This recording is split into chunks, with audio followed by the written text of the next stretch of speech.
Hola, soy Elba Sabin, hoy vamos a hablar algo de las empresas japonesas.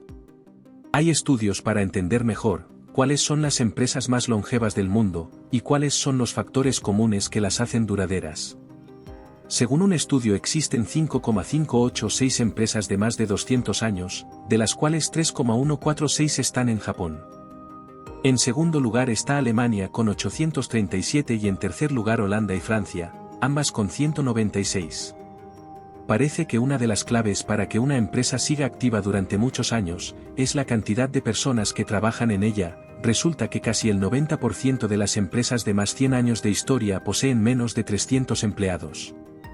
Otro de los factores comunes de las empresas más duraderas, es que todas ellas parecen estar dirigidas por familias a las que, lo que más les importa, no es solamente ganar dinero, lo importante, es que la empresa pase de generación a generación, y tenga ciertos beneficios para la comunidad, empleados y clientes.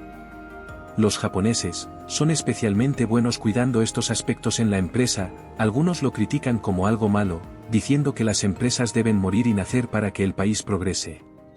Otros dicen que es uno de los puntos fuertes de Japón. La estabilidad y fuerza de nuestras empresas hace que sus economías sea resistente a largo plazo.